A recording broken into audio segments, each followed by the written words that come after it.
streaming from the 22 News Broadcast Center. This is 22 News at 4 p.m. Digital Edition.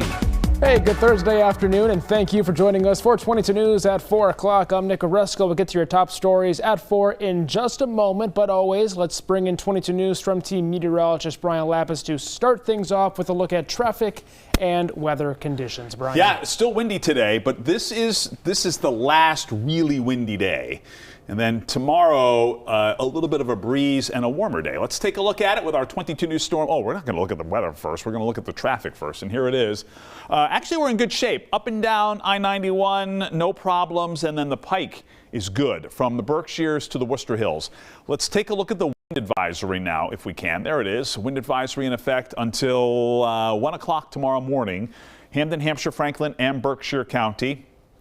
And in fact, let's take a look at the wind speeds. Wind gusts, there they are, still over 30 miles per hour, 32 mile per hour gust to Westfield and Orange, 31 mile per hour gust at Springfield, and look at that, 36 miles per hour in North Adams. The wind has been relentless, but we do expect it will relent as we head into the day tomorrow.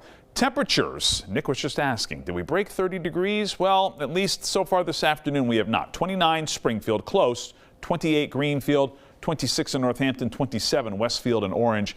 You factor in the wind, and this is what it feels like. We don't have a wind chill sensor at Northampton or at Great Barrington, so it feels like it's in the teens in the valley and in the single digits in the Berkshires. We are dry as well. Another bright day on the way in here tomorrow. Still have a couple of snowflakes in the forecast for a part of the weekend. We'll update it with our 22 News Storm Team Skycast.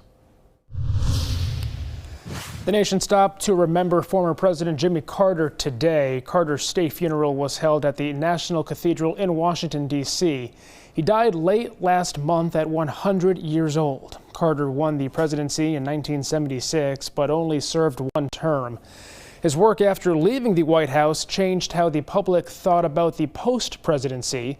Every living president was in attendance for the funeral today, with President Biden delivering the eulogy, remembering Carter as a man of strong character. Throughout his life, he showed us what it means to be a practitioner of good works and a good and faithful servant of God and of the people. Carter's remains will be moved to his home in Plains, Georgia. There will be a private family funeral there. He will be then buried on the grounds of his family home. The man who has been charged with trying to intimidate Springfield police was found dangerous in Springfield District Court today. Isaiah Lewis was arrested on Saturday after he allegedly threatened a police officer that was involved in his brother's shooting death. Lewis's brother, Devin Lewis, died in an officer-involved shooting back in November. According to the Hampden DA's office, Isaiah confronted a family member of the officers and allegedly made a threat. When he was arrested, police say they allegedly found the address of the second officer involved in his brother's shooting in his GPS. Isaiah was found to be a dangerous person and will be held under pretrial detention for 120 days. The Pacific Palisades fire continues to burn in Southern California, with hundreds of homes now destroyed. Many homes were engulfed in flames, with some collapsing completely. The Palisades fire, which began Tuesday, has grown to more than 17,000 acres with 0% containment. Mandatory evacuation orders are still in place. Over 130,000 people have already been evacuated. 5 people have been killed. The trial of Lindsay Clancy has been delayed until 2026. Clancy, a mother from Duxbury, is accused of strangling her children to death before jumping out a window in 2023. According to court documents, both parties agreed to move her trial from December of this year to January 2026, so the case would not have to be suspended during the holidays. Clancy has pleaded not guilty to murder charges. Her next hearing is scheduled for February 7th.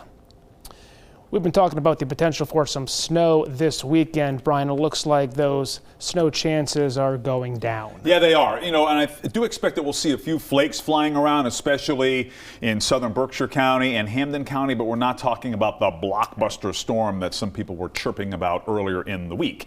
And the wind continues here right through the evening hours. Let's take a look. Clouds and radar showing sunshine overhead as the sun begins to set, and it's because of this storm system that was to our south earlier in the week and now as well to our east today that's creating this wind. And as we look forward with our 22 News Storm Team Skycast, I expect it'll be a breezy night here tonight, at least through about midnight. And then after midnight, you can see here at 9 o'clock, we're mostly clear. Then after midnight, the wind starts to back off.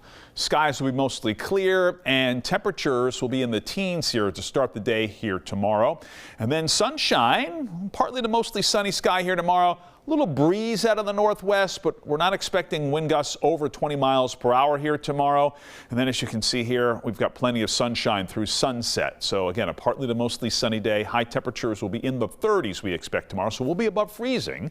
And then we'll track the potential for a little bit of snow to start the day on Saturday on 22 News at 5. The Rockefeller Center Christmas tree is coming back to Western Massachusetts. This year's Christmas tree was donated by the Albert family from West Stockbridge. According to the Central Berkshire Habitat for Humanity, the organization's CEO will visit Rockefeller Center January 11th to light the tree one last time. Then the wood will be milled into lumber and sent back to the Berkshires. Habitat for Humanity will use this wood to help build 26 new homes. Well, take a look at this. These bison in Illinois wasted no time tearing into trees today. Experts say giving animals your Christmas trees has become a new way to recycle a holiday tradition. It gives larger animals something to eat, while cats and foxes like the smell of them. An animal keeper at the wildlife sanctuary says these animals were born in captivity, but they still have those natural behaviors, so the trees will give them something to do. This was the first year the sanctuary did this, and they hope to do it again.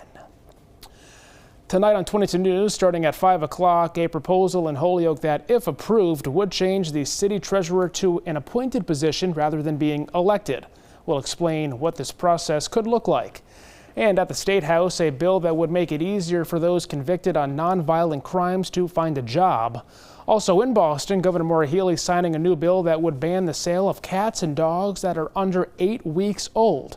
We'll have those details, Brian.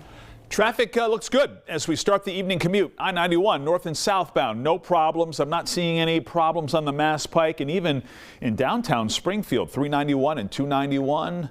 Nothing is running slower than average, which is certainly good news. We might see a little bit of snow to start the weekend. We'll update our 22 News Storm Team Skycast on 22 News at 5. All right, Brian, thank you. And thank you for joining us for 22 News at 4 o'clock. As always, updates anytime at wwlp.com and the free 22 News app.